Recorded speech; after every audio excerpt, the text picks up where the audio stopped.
From the Allen Media Worldwide Headquarters Studios, you're listening to Mad, the Phil Romano story, a podcast based on the book The Mad Entrepreneur.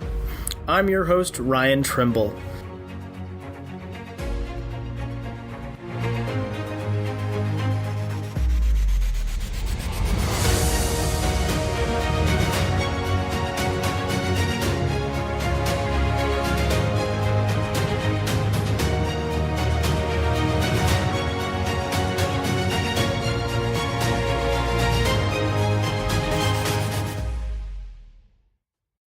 This is Episode 4, Trinity Groves and the Bridge to Somewhere.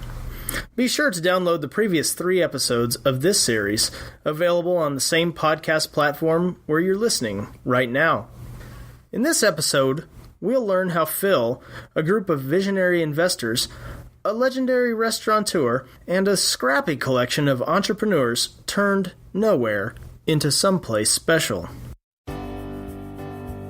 In June 2008, construction began in earnest on the Margaret Hunt Hill Bridge, a Santiago Calatrava-designed structure that would span the Trinity River in Dallas.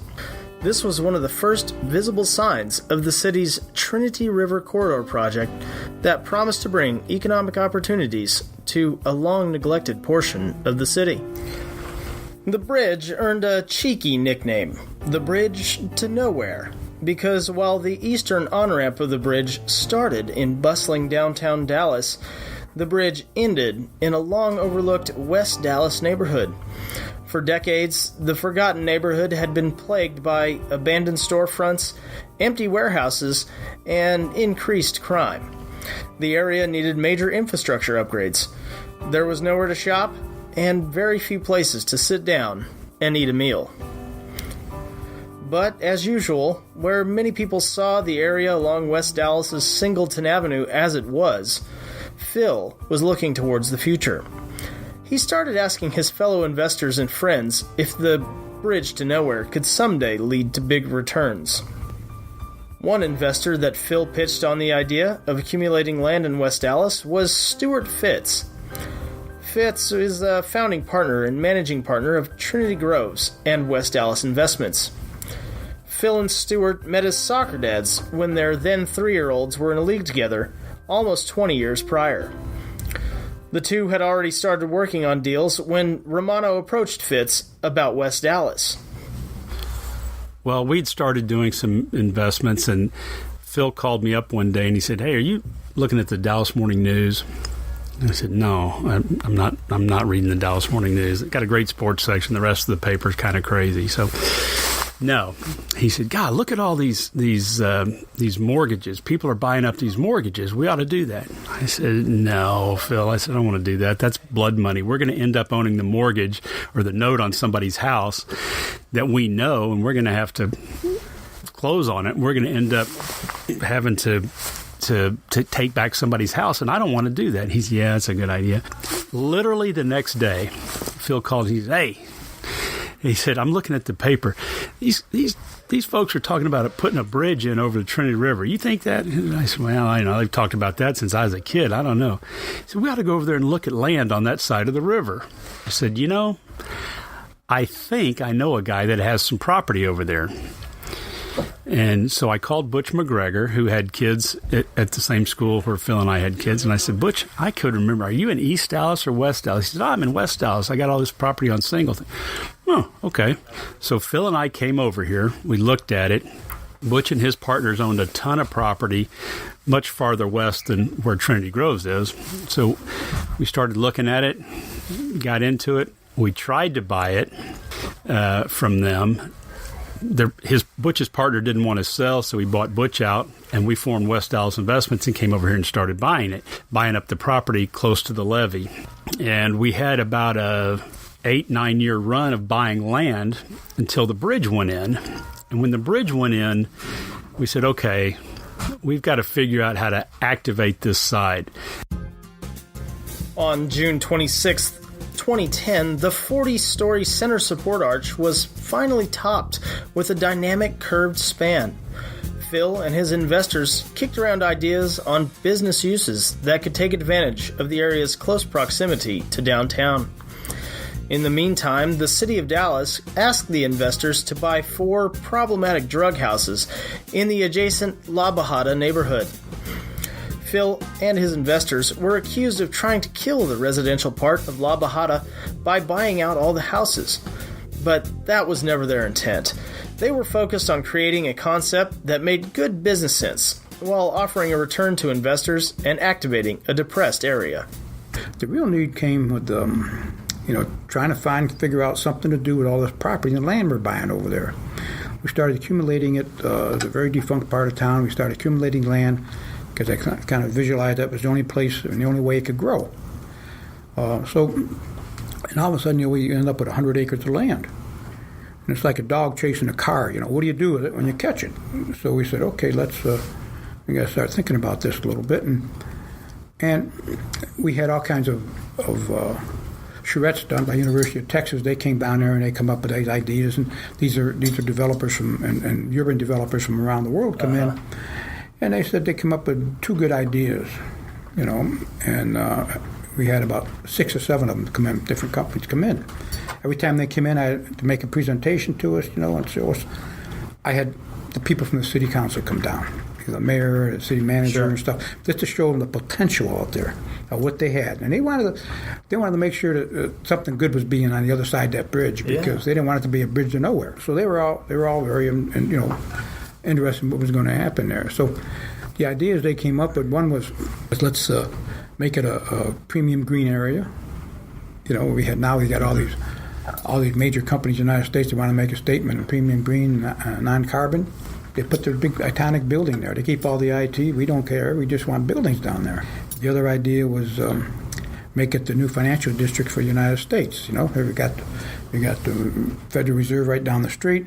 We got that's when Wall Street was going to hell in a handbag up there. And Dubai was going good. Let's make a world bank. Here we are, the central. And centrally we're here located. in Dallas. Yeah, let's do it. Let's do it here. So that was 2 ideas, but what happened was you had to have a short-term idea. These were all 20-year horizons. And we had to have a short-term idea to not interfere with the long-term idea. So I started thinking, what are we going to do with this thing? Some of the world's top urban planners, including the designer of the 2012 London Olympic Village, came to Dallas to help Phil and his investors devise a plan for the land. But sometimes, the long elusive solution to a problem has been staring you in the face all along.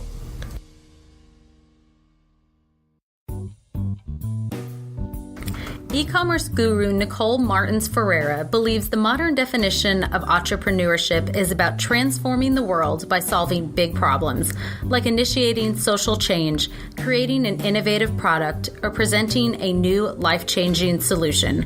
In the podcast you're listening to, we're exploring the life of one of America's most successful entrepreneurs, Phil Romano, a man who, through his innovative thinking, keen business sense, and relentless creativity, changed the restaurant world as we know it. We've covered a lot of ground, but if you want to learn more about Phil, a man who has made a difference, I highly recommend buying his book, The Mad Entrepreneur. This book captures Phil's entrepreneurial spirit and is a must-read for anyone interested in starting a business, taking a risk, capitalizing on an opportunity, or realizing a dream. If you're ready to get mad, then log on to www.philipjromano.com. That's Philip with one L, philipjromano.com. And for the low price of $22, you can get your own copy of The Mad Entrepreneur. Learn the secrets of how to get MAD and make a difference. I hope you'll check it out and get your copy of The Mad Entrepreneur today.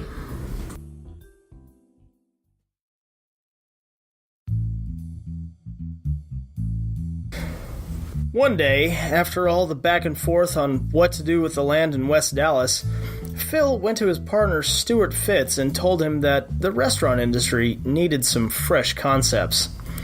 The new generation of restaurant patrons had been visiting the same chain restaurants with their parents for 20 years. Phil thought he might be able to create something new to appeal to a younger generation. Phil had already done some test clustering of restaurants in the San Antonio area in the small town of Leon Springs.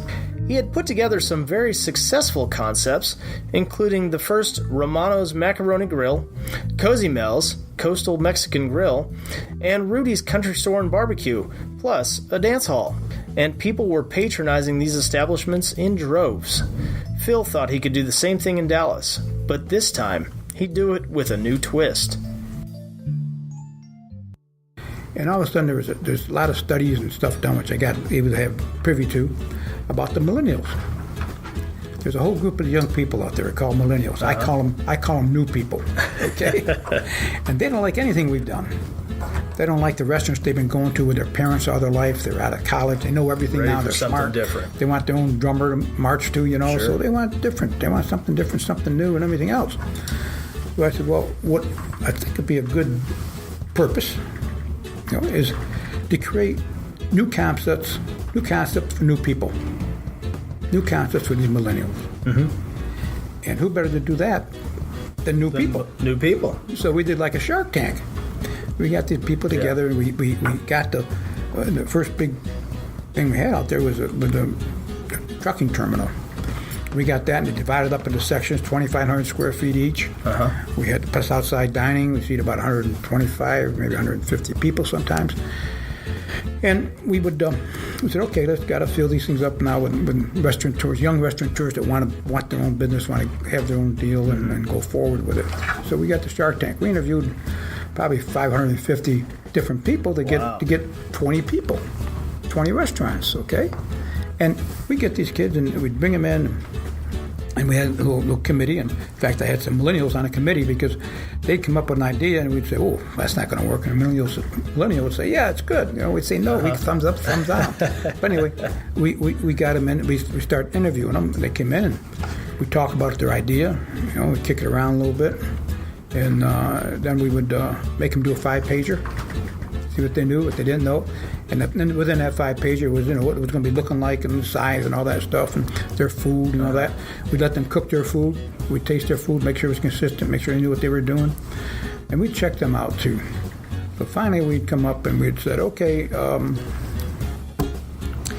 you could have a location. Now we put some restrictions on everything. If you get a location, it's got to be owner operated. Mm-hmm. You can't put more than $500,000 in a finish out. Into the build out, right? Okay.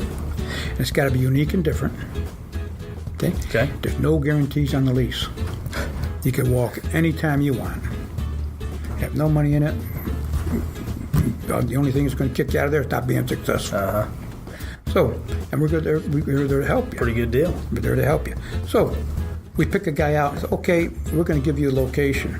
First thing is throw his hands up in the air. Hey, I'm a new person. I don't have $500,000. Says, okay, tell you what we're going to do. We're going to give you that $500,000, okay? We're going to invest it in you, okay? What we did, we went out and we started an entrepreneurial fund.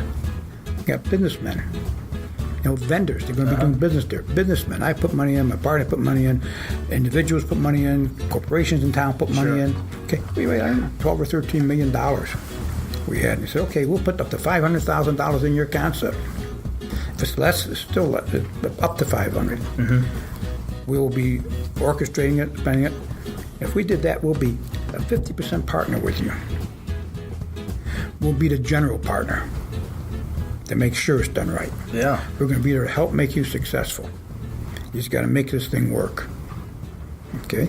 And what we'll do is, well then, if it does work, we'll get it. We'll grow more of them. We'll make it go on with it. But we'll take a 5% management fee. Okay? That's 2.5 from you and 2.5 from us because you own 50%. We own 50%. Sure. Okay? And we'll charge 6% rent on your for your rent, your lease. Space, yeah. Yeah. So when you start off, it's not so much as 6% of the gross sales. Right. Gross sales are down, but when they get really rolling, it's good for us. As Trinity Groves began to take shape, it was important for Phil, Stewart, and their third partner, Butch McGregor, to divide the responsibilities according to their specialties in order for things to work properly. Phil took charge of the restaurants, getting the units constructed and overseeing their operations. McGregor was in charge of buying and accumulating land and selling off parcels that weren't being used. Fitz helped develop the property, negotiating with tenants and builders. The group also